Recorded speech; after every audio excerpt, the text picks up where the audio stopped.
Hey, what's going on, guys? It's Demetrius Johnson, and you're listening to MMALatestNews.com. It's time to roll, baby. All right, whenever you're ready. What is up, guys? Welcome back to MMA Latest. I'm here with Arion, and we're going to be previewing Bellator 243. Of course, they came back a couple of weeks ago now with Ricky Mendeus against Sergio Pettis. But we're here, Michael Chandler versus Benson Henderson 2. It's a lightweight main event. I actually thought this was going to be for a title match. But Arion, you said it's just a non-title bout. What do you make of this one, and how sort of hyped are you now that Bellator's back? Yeah, I think as we were just talking about right before we started recording, that it's odd that maybe they didn't try to throw a title fight in there. And it was the same with their return too. So maybe, I don't know, maybe the champions just aren't available or whatever the case may be, because it's obviously difficult right now with travel and everything. But I guess it's just nice to see things starting to come back. Like it was just UFC for a while, and now Bellator is coming back. Brave obviously came back, and all the other sports that are starting to work around the circumstances. So it's obviously nice to see, and it's, even though it's not a title fight, it still could be a very entertaining, and it's going to be a high level fight between two guys that are very decorated, two former champions, obviously Benson Henderson and Michael Chandler. And I guess there's the thing as well about Chandler that this is the last fight of his contract in Bellator, so that's also an enticing motive for him to maybe put on a show. And Benson Henderson has won his last four quietly, as I read somewhere on Twitter. I think someone said that he's just quietly put together this run when maybe he was starting to get ridden off a little bit because of his age and whatnot. So I think it's still a good high level main event, and I think maybe this is just a way for Bellator to start getting back into the swing of things. You know, a couple of maybe lower level main events before they start cracking on with their tournament style cards and whatnot. But I think it still should be a decent night of fights. Yeah, definitely. I think, as a fan, you can almost say, well, the UFC, gave us UFC 249 off the back with Gaethje and Tony Ferguson, and the amount of title fights we've had since then. I think we had 5 or 6 title fights in this period. But, even then, it's a good card, and it probably equates, if you're looking at direct competitors of the UFC, it's one of their midweek cards or their UFC Fight Night cards rather than a pay-per-view, because obviously now the UFC with no crowd, they're stacking their pay-per-views up to maximize their profits. But this one, it is a good fight, as you said. You've got Mr. Bellator, as he's known, Michael Chandler, almost on his last fight. Whether he will renew his contract, do you reckon he will? Should he win or lose, perhaps? I guess, yeah, that's the thing now with fighters in all the different promotions going into their last fight and then thinking about testing free agency. So I think for Chandler at this point in his career, I think it might be more about money than it is about maybe, I guess, as a competitor and as an athlete, you still want to get to that top level and maybe have another run at the title, whatever age you are, especially it depends on how he's feeling. But I think especially if he puts on a good performance and gets the win here, I think Bellator will want to keep him, because like you said, in sports, and I think everywhere, the loyalty and the longevity of somebody in the company matters. So I think they will be able to come to an agreement with him should he want to stay, because as well, it can go both ways. If he puts on a great performance and wins, then he might be like, hey, let me have a look if there's anybody that noticed this, and maybe he will try to catch an eye and go somewhere else. But I think it would be best for him to stay, and I think he's not too far off in that lightweight division that's not that stacked at the moment in Bellator to maybe put together another run and get close to that title. And with the featherweight Grand Prix also being pushed back because of everything that's going on, Patricio Pitbull might be out for a while from going back to lightweight, so maybe an interim opportunity might pop up somewhere. So I guess, yeah, it just depends on his mind frame, but I think we would probably be more likely to see him stay rather than go at this point. Yeah, I guess you could almost say this is probably a number one contenders match for that lightweight title opportunity. You said there with Chandler, if he is looking for a paycheck, he could be looking at the light of the PFL, who did sign Rory McDonald from Bellator, of course. And they're thinking there's $1 million on the line. That's almost life-changing money. He probably won't get that in the accumulation of his next contract, whether it's a 3-4 fight deal. So he may be looking at saying, right, the level of quality of the opponent might be a little lower with PFL, but the fact there's $1 million on the line might be a bit more of the bigger incentive rather than the competition side. Yeah, I think you're right. And well, I think, yeah, it's with Bellator liking that Grand Prix system, the $1 million opportunity can't come around at any time too, I guess, because Scott Coker is a fan of it, as we have seen over the past few years. But like you said, I think maybe at this point in his career and at the age that he is, maybe if an offer did come in from somebody like PFL with well, whether we like it or not, it is a bit lower level of competition. So maybe he will see it as, oh, I can go there and compete in a similar format, more or less, and being with a chance to win the same amount of money. So, yeah, I guess it's hard to read into it of where the fighter is standing, and especially now that we haven't seen him or anyone for so long from Bellator. So, I guess we will see how he looks on tomorrow night, and that will be telling of where he is at, what kind of shape he's in, how he looks against an opponent that's very respectable still. And I guess we will probably be able to see more and guess more tomorrow after we actually see him compete in there. Yeah, 100%. And as you said, Bellator have become almost, known for their Grand Prix. And obviously we started the featherweight Grand Prix before the COVID era. So hopefully it comes back and we get to see Pitbull back in there, against Pedro Carvalho, a good friend of the channel. Benson Henderson, as you said, comes in this with 4 wins in a row. His recent one against Miles Jury, who's also fighting on the card. But it's a weird one. You feel sorry for Benson Henderson because obviously everyone knows him to the guy that got almost Superman kicked by Anthony Pettis. It must be very unfortunate. Ben Askren's become a victim of that now, where his biggest highlight is him playing on the canvas. It's almost unfair on these guys who've had such amazing careers. Yeah, I guess that's the beauty of the sport, that you just never know. You can be in a fight, and then the next second you are clipped up everywhere, millions of views, and Jorge Masvidal is clipping up a 15-minute reaction video of all the reactions to that knockout, I guess. So yeah, that's the beauty of the sport. But I think in Benson's case, it has died down. Well, obviously because it's been so long ago, the aspect feels a lot more fresh. But I think over the course of Henderson's career, he's been that kind of a fighter that whenever he puts together a run, then he gets maybe within a win or two to getting back to where he wants to be, and it just falls apart for whatever reason. He just gets a decision against him, or he just loses a fight, and it's been that kind of a career certainly since he's left the UFC, I feel. So it's going to be interesting because, like we said, that 4-fight win streak could put him back in the conversation, where it might have felt at one point that he might be coming close to an end. Now it might seem like maybe there is still a chance for him to get maybe 1 more or maybe even 2 more shots at the goal if he looks good. So it's certainly, the more maybe you talk about it and break things down, the bigger this fight seems. And I think maybe people will be overlooking it without actually thinking about what the stakes are here. Yeah, 100%. Benson Henderson has looked great since he moved over to Bellator. There could almost be a panic almost if, Anthony Pettis' time at the UFC could come towards an end. You could easily see Bellator picking up Anthony now that they got Sergio, maybe trying to replay that rivalry again. Yeah, and I think that's the thing that Bellator also have become known for, and that's saying it as respectfully as possible, is those fighters that maybe when they are in the UFC, maybe their time comes to an end, but then they come over to Bellator and they get a bit, it's not even the level of competition, but they just get that bit of vigor back into them, and those iconic rematches can happen. Sometimes they happen too late, but I think if Pettis was going to be the next one to move over, then seeing him run it back with Benson Henderson over there will be, I think, one of the more iconic matchups of whatever year it happens, because it's just names make fights as much as styles. So I think that would be enticing for a lot of people, and especially if there was gold on the line too. So I guess time will tell with that one. Yeah, 100%. And what going into this fight, are you putting your money on if you're to make a bet for this one? Yeah, like I said, it's difficult because we haven't seen them in so long, and every fighter, I guess, even though they're staying active, it's the same in all the sports. When you're not in there, you can be a little rusty. You just cannot predict how the first one back, how it's going to play out. So it's difficult to call, but I think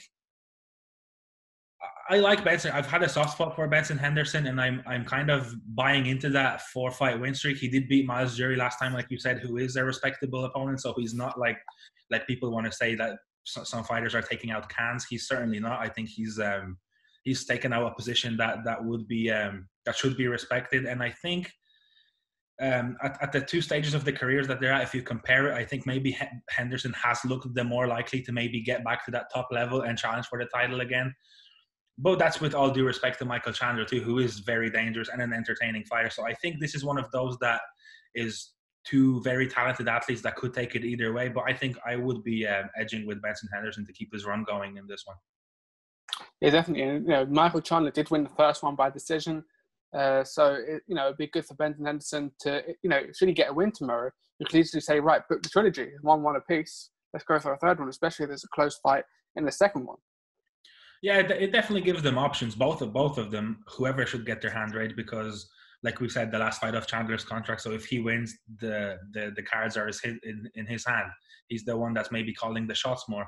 If Henderson wins, then he can look to the title, he can look to the trilogy, and then there's also a little bit more hype around his name. So I think, like I said, the more we're talking about this fight, the kind of more excited I'm getting about it personally, because it actually is bigger than maybe you would first think when you take a quick glance at that card. Yeah, definitely.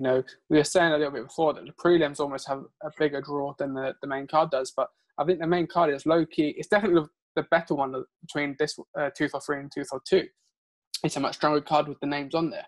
But it's one of those ones that are slowly bubbling up, and as you get closer to fight night, it's going to be one of those where you're sat down, eating the popcorn, waiting there, 3 a.m. in the morning, excited to see what's going to unfold. And it's always one of those with MMA when there's a card that people are saying, we're not watching that. And then you wake up the next morning and, whoa, boom, 8 knockouts. So it's you can never sleep on this sport and write off any fight before it actually happens, because it's just, we've done it time and time again. Everyone's guilty of it a little bit, and I think more times than less we've been eating our words because the fights just live up to the expectations, or in the case of a card like this, they smash the expectations. 100%. And we move on to the lightweight feature fight, of course. It is Miles Jury, as we mentioned before, against Georgi Karakhanyan, a former. He tried to go through the featherweight tournament, but he's come back to lightweight. What are you making of this fight? Yeah, it's an interesting matchup, and I'm interested to see Georgi Karakhanyan back in again, because the last time I saw him, he got slept by AJ McKee in that featherweight tournament, and it just didn't look good. And I think it happens a lot whether fighters move up or move down. Sometimes their power and their chin doesn't translate with it, and I think that Karakhanyan might have been the victim of that. Of course, if you get an opportunity to go into a tournament like that, you're probably going to take it, especially if you can make weight comfortably. So I don't blame him for trying. And of course, if he was able to take out somebody like McKee, then the upside of that is enormous. So I don't blame him for that. But I do think that he looks better at this weight, seeing him at the weigh-ins, and I'm excited to see how he bounces back from that. And again, it's a featured lightweight bout, and I think that division is kind of wide open right now, especially with the champion absent, because he has other things to take care of in that tournament. I think whoever can impress, and especially under the current circumstances where not everyone is available, but companies are trying to turn over quickly and keep these events rolling. So I think a good performance for him here, or Miles Jury too, because if he takes out a name like Karakhanyan, then he's getting right back into the equation, even though he did lose to Benson Henderson. So I think it's an interesting matchup, and it's going to be, there's a lot on the line for these fighters to make an impression. There is not a lot on, so the world is watching. So it's the perfect time to fight right now. 100%. He did get a win against Paul Redmond, second round submission choke at Bellator 240 back in February. So, he's seen, lightweight's definitely his division and the one for him. And hopefully, maybe we see a lightweight division sort of Grand Prix, maybe, even if it's not with Pitbull, so we can determine a true sort of like number one contender almost. Or even if we're having an unofficial lightweight tournament, especially with the main event, you could see this almost building up as maybe 2 quarterfinals or 2 semifinals. And then we see maybe Benson Henderson versus Miles Jury, or an accumulation of those 2 bouts for the number one contender. Yeah, you're absolutely right. And I think that's been done before. And I think Bellator might have done that before, where they did a tournament to determine the number one contender before feeding him. I think that might have happened with Ryan Bader when he was either at heavyweight or light heavyweight.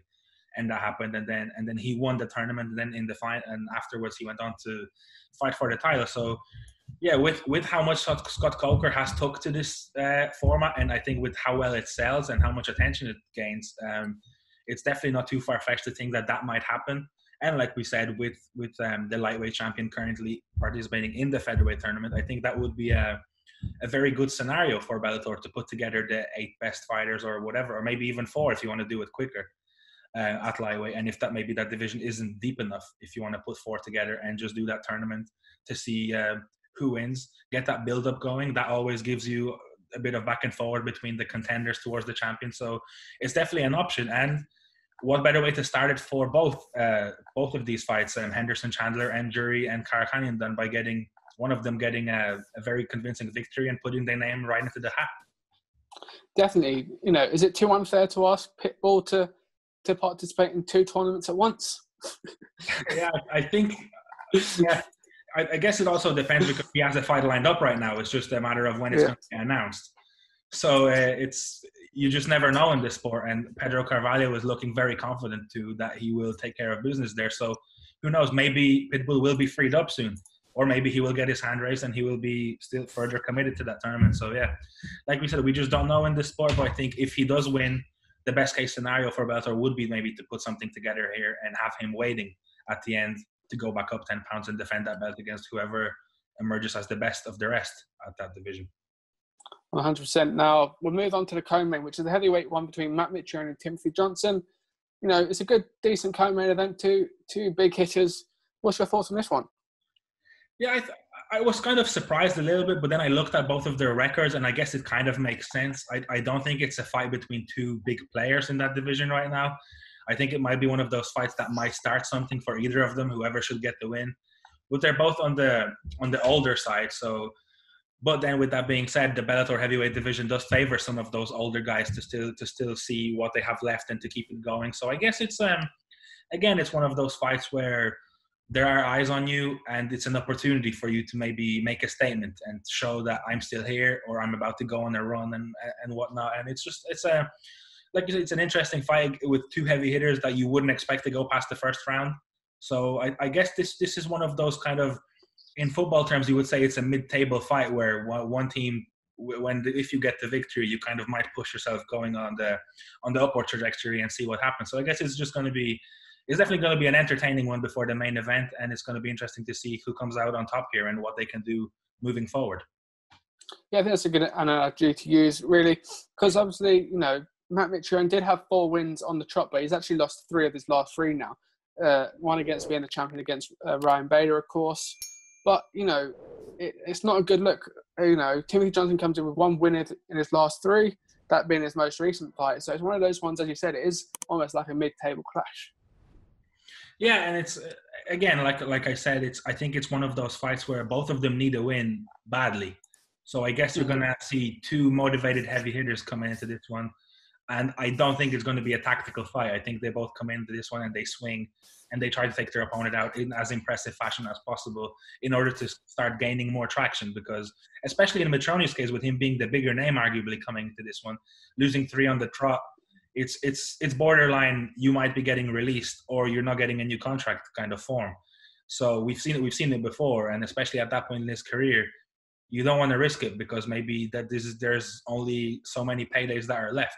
So I think you're going to see 2 fighters that are motivated, heavily incentivized, and I think this could be a good one. This might be a sleeper on that main card. 100%. And we move on to the final one of the main card. Is Curtis Millender. He comes back against Sabah Hamasi.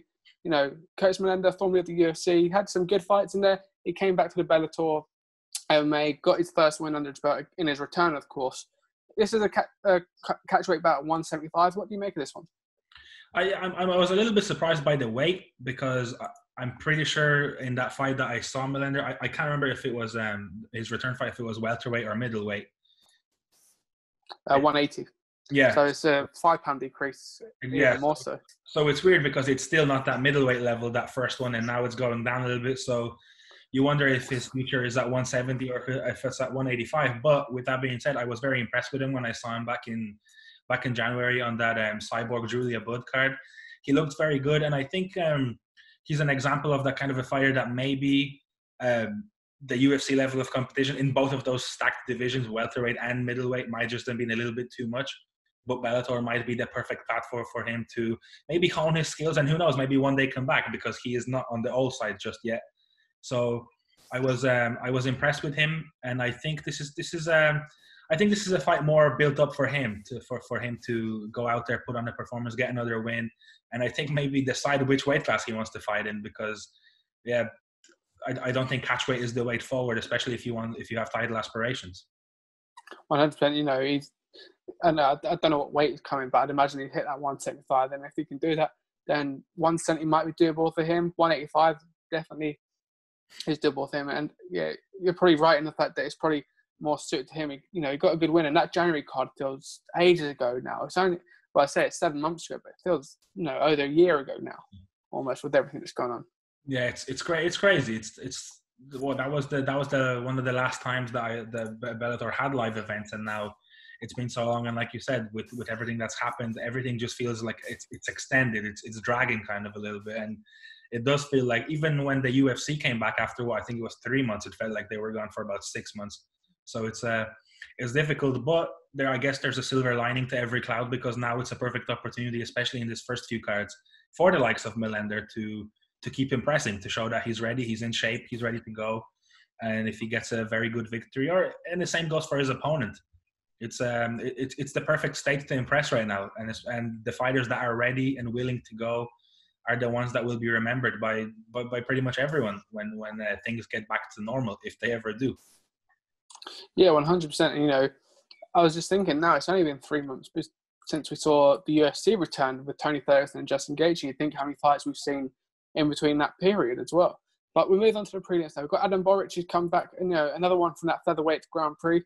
What do you make of him being on the prelims? Do you think he should be a little bit higher up, perhaps? Yeah, I was surprised when I saw the card to see him on the prelims, because I think, like we talked before we started recording, he was one of the higher rated names at featherweight. He was up until January, he was undefeated, and he looked like maybe the one to take that featherweight Grand Prix. But he suffered a loss to Darian Caldwell, and it's going to be interesting, because it's always interesting when a fighter loses their O to see how they bounce back.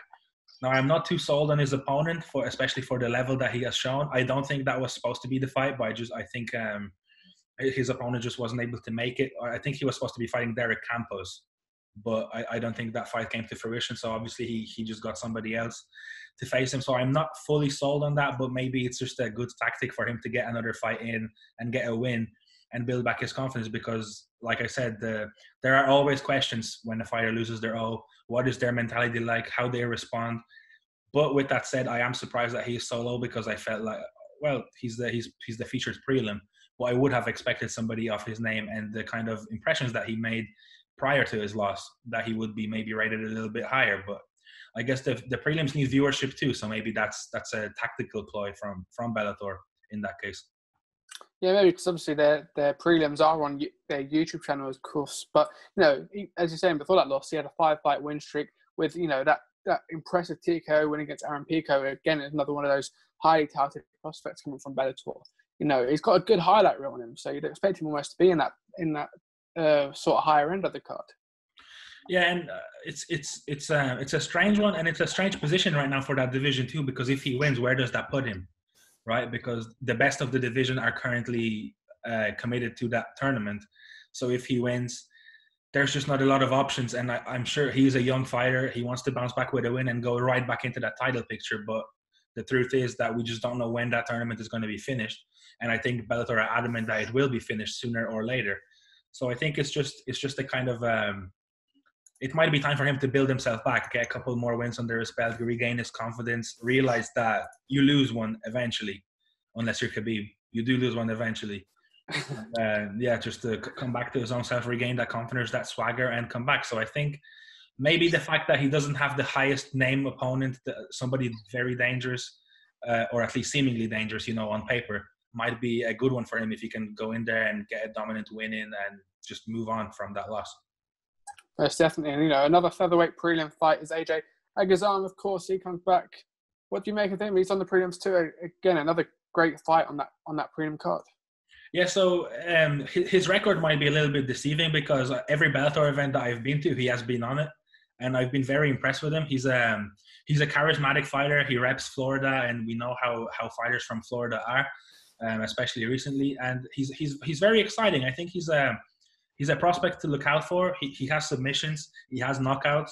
He wants to go in there and put on a show. And I think he wants to stay active, because, like I said, I've been to 3 events in quite a short amount of time, and he's been on them. So he wants to turn over, and he wants to keep going. And I guess that's the best way to make a name for yourself, is to just keep staying in people's minds. You don't go away and come back after 6 months. You just keep going. When you have fights, when you're fit, you fight. That's what fighters have to do. And I'm impressed that he's back on, and I'm looking forward to seeing him, because I think there is potential there for, if not a championship style fighter, I think he will be somebody that will be entertaining for a long time to come.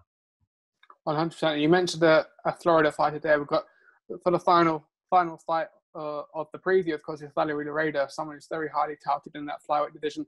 2-0, she looks good, but she's only 21 years of age. She's still got a lot of career ahead of her. It's almost like what level are the opponents more than what level of quality is Lareda at the moment?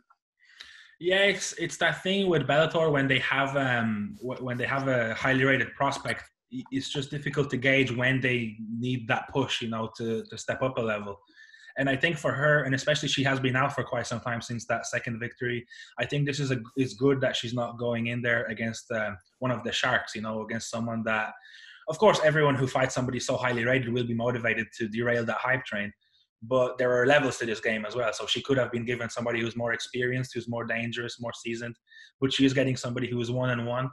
So I think this is one of those build-up fights. It's like the one for Millender. I think we said that it might be built for her to go in there and make another impression. And I think the longer that she can maintain that undefeated record, the better it is for her and Bellator, because she just becomes more and more marketable. But there's also a downside to that, because she has audibly voiced her title aspirations and how she wants to keep going, but she is only 21. But I don't think a win in this one, in however fashion it comes, is going to silence any of the critics that she has. So that's the only problem, but I guess that's just a test for her, again, for her mentality moving forward, whether she can handle it, because with being in the fight game or any sport come the haters as much as the people who want to see you succeed. Yeah, of course. There's been a lot of hate towards her in terms of the way that, a lot of people are criticizing her because she's focused more on Instagram or TikTok, they would say, rather than focused on the fight game, perhaps. What do you make of that? And, is there room for someone to be a big sort of Instagram or influencer as well as being a huge fighter? Because it comes hand in hand with the paychecks. Yeah, it's and we've learned that with Paige Van Zandt too, when she has said time and time again that she actually gets paid more from doing stuff on social media than she does when she actually goes in there and risks her life and fights. So, but on the other side of the coin, I think Lareda has had injury problems. She also committed to a reality show before, so I think same as Mazda went on, I believe. Yeah, it was this. Yeah, so when you're not fighting, there's only so much you can do. When you're not able to fight for whatever reason, you still have to make a living. And I guess I'm not against that. If you have something that you can, promote, or you have a platform, then you just use it. So that's fine with me, so long as those people also go back into the cage when the time comes and you back it up. And from what I've seen from her interviews, she wants to keep fighting. She wants to stay active and she wants to keep going. So I guess now is the time to back all that up and go in there and show what she showed in her first two fights, which was very exciting style, and go in there and finish her opponent and just move on. If you're healthy, turn over quickly, get back in there again when all the eyes are on fighters right now, and just keep it going. 100%. I think sometimes it almost becomes a question of whether it becomes detrimental to a fighter's career almost. You see it sometimes, like I use Tyron Woodley as an example. You see him doing a lot of things with TMZ, with his rap career, and that's probably more because he's at the tail end of his career rather than the beginning or in his prime. A lot of people got Ronda Rousey saying the films that she was doing, all the media tours she was doing, harmed her championship reign. And I think for Lareda, it's a good way for one to boost their audience, because we are in an entertainment era at the end of the day, and the more numbers that she has, she could go to a UFC or a Bellator and say, right, I'm putting in these numbers to you. That's what I can get back in return for the contract, and it works for her.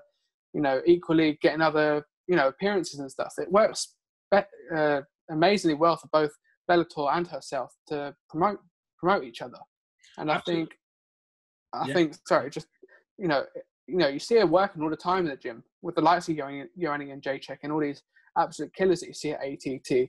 So it's not really taken away from her career at the moment. It's more boosting it. It'd be interesting to see 4 or 5 years down the line where she could use it at that point in her career.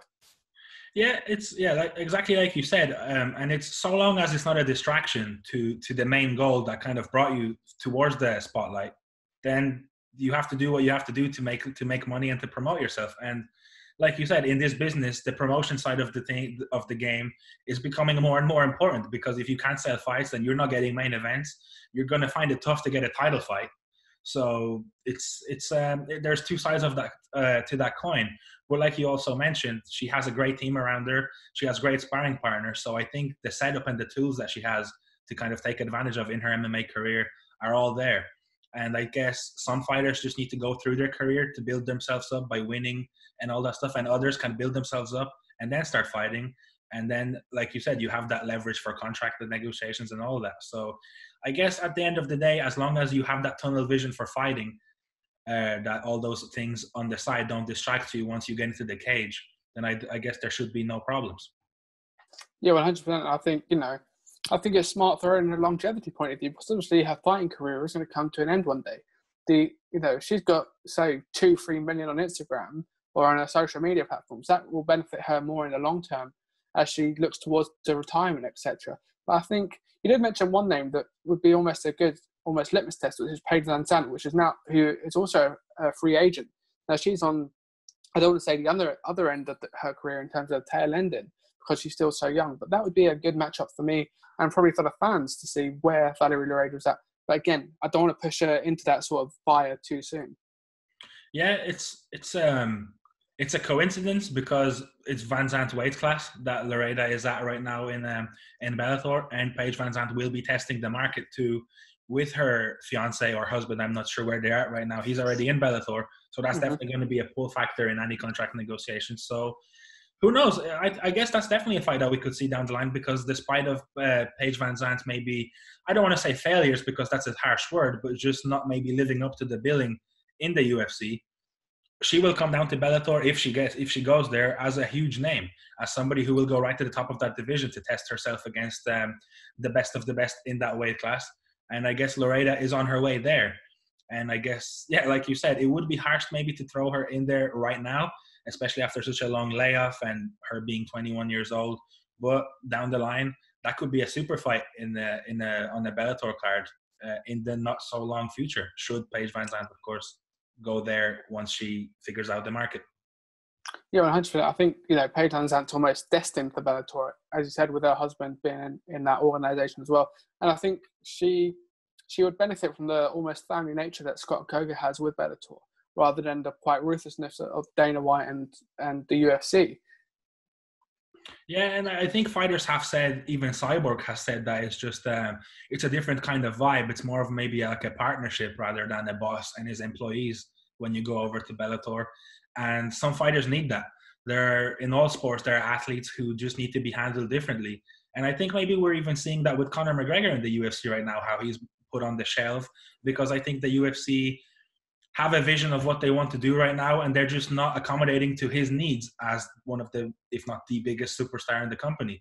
So McGregor is right now on the shelf, supposedly retired, while the UFC is moving forward. Whereas some athletes like that at the superstar level and lower just need to be accommodated to, or maybe just need to be handled differently. And I guess maybe for VanZant, if she goes to Bellator, that might be the step to go into somebody who maybe treats you more like a partner, like that we make money together, we put on shows together kind of thing, rather than somebody who is looking at you like you are the employee under contract in my company kind of thing. So I guess it's going to be an interesting few years for Paige VanZant, should she want to continue with the fighting career.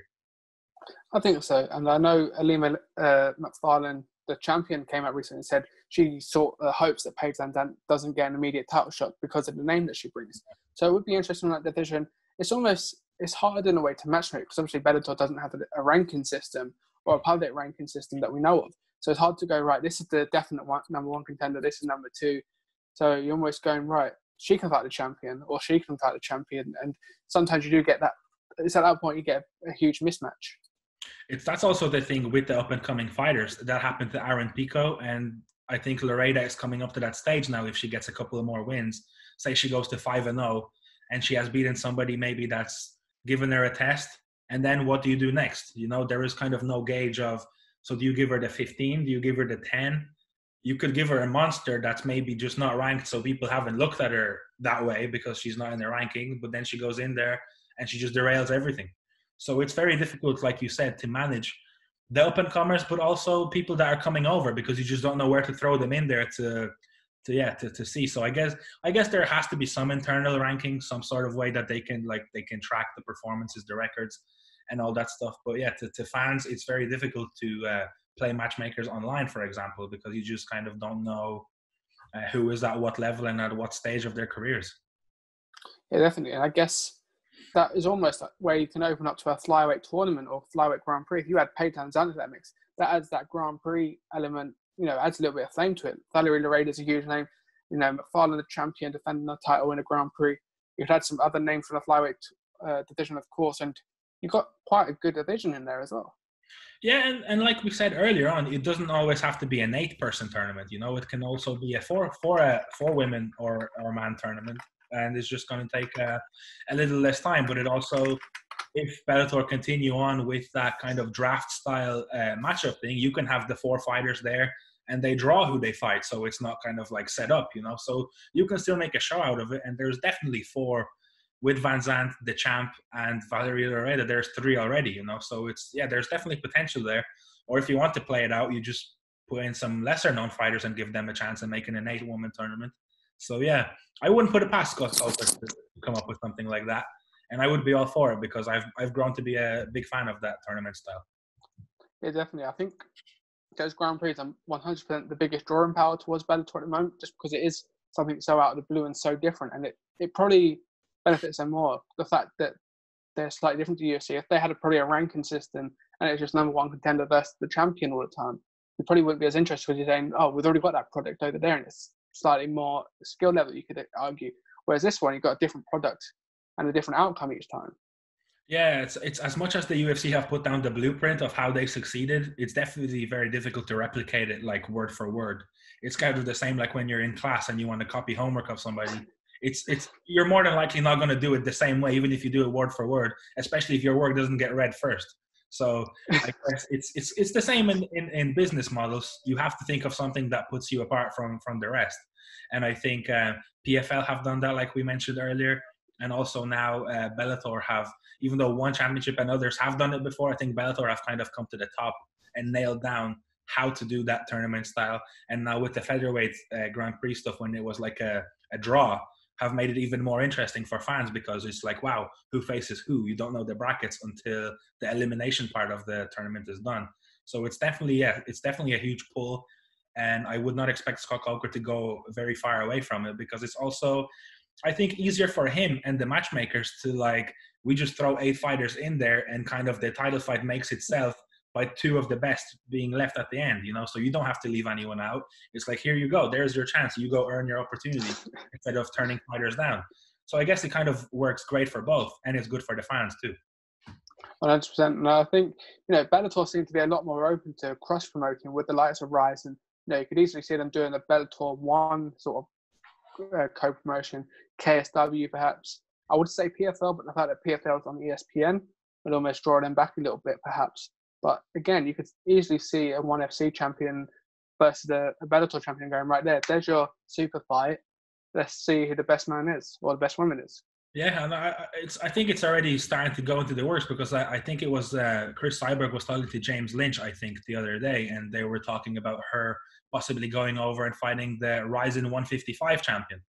So there's another kind of huge fight, and it's maybe for the casual fan who's not a hardcore follower of every promotion, it might be something that's maybe, I don't know, not as enticing, but you will go and watch Chris Cyborg. She will bring that pull from the fans, that only know the big names. And that's how it works. And I think that's what's great about Bellator as well, is that they're open. Scott Coker is open to those things. He's open to, I don't want to say loaning out his fighters, but giving them different opportunities of making money and of making a name for themselves. And I think that's another thing that kind of separates them from the UFC in that bracket, and maybe even puts them level them alongside each other, because as businesses, there's many ways of running, and I think Scott Coker has figured out a good way for him to kind of start taking Bellator on that upward trajectory as well. Yeah, definitely. I think that's almost a good place to leave it. And I know Chris Cyborg was almost mentioned ambitions to go over to the boxing world as well. So you could see her doing a cross promotion with someone like I know Katie Taylor's been a name that Eddie Hearn said that wants that fight with Cyborg. And, even for boxing, Cyborg going over there, she probably is, other than maybe Nunes, it'd be the same sort of push that Conor McGregor had going into boxing, but just for the female MMA side. Oh yeah, most certainly. She is a name, whatever UFC fans think of her, she was ducking Cyborg or Nunes or whatever. It's the narratives will always be there, but she is a big name. She's a household name. She has worked for it, and that's not going to change even if she loses again, in her Bellator career or whatever. But yeah, her going over to boxing, I think, would be a big deal. It would be a huge deal for women's boxing as well to see somebody like that go over there and give them a push, because I think it's when it comes to women's boxing and men's boxing, there's quite a way between them when it comes to popularity. When you, for example, compare it to women's MMA and men's MMA, they're kind of more on a level pedestal. So I think, yeah, that would be a huge move. And I think there's another thing for Bellator that works in their favor, is that they just give their fighters those opportunities. The fighters don't go in there and don't get locked down to a contract that you just have to fight in Bellator. If something else arises that is beneficial for both parties, then they just give you the open doors and go take advantage of that opportunity. Yeah, I definitely agree with that one. I think that's a good place to leave it on. Arion, where can they find you on Twitter? So my @ is @Arion Armeniakos. It's my first and last name. So if you go over there for some football and MMA coverage, then you're more than welcome. Yeah, it's been a positive place at the moment with United finishing third. Sancho's on the way, but it's also been a great spot for MMA and the UFC as well. Yeah, it's an exciting time in both worlds, and yeah, hopefully United are soon to be champions of Europe. Don't clip this one. Hey, we'll send it out to all the football channels. But yes, make sure to hit that like button. Make sure to subscribe to MMA Latest. Also, check out Arion actually interviewed Mohamed Mokaev after his professional win at Brave. So make sure to check that out. There should be a link in the description, or it'll be on the end screen at the end of this video. So click on that. How was it interviewing Mokaev? Yeah, it was very interesting, because it's ever since the emergence of Khabib,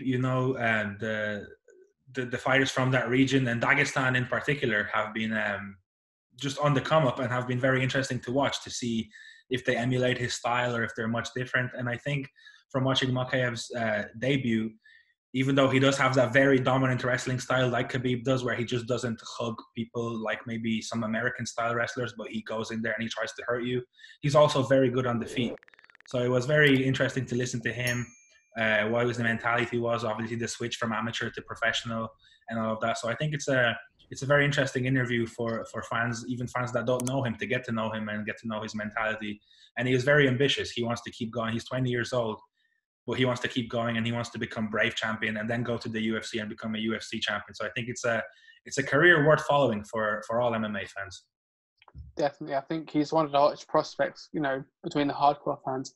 And I think he's probably the most all-rounded 20-year-old fighter that I've seen in a long time. The fact that you said, he is a wrestler by nature, but his striking has come on tenfold in such a short amount of time as well. Especially, I imagine lockdowns help with that as well, because obviously grappling wasn't able to be done. But I can imagine you can hit a bag, you can do your striking jobs and whatnot. But yes, it was a fantastic interview, and Mokaev is a great guy and hopefully a future champion. If I say hopefully, he will be. But yes, make sure to hit that, check that out on the channel as well. And we will see you guys tomorrow for the live show for what is Derek Lewis versus Olenek, of course, in the UFC.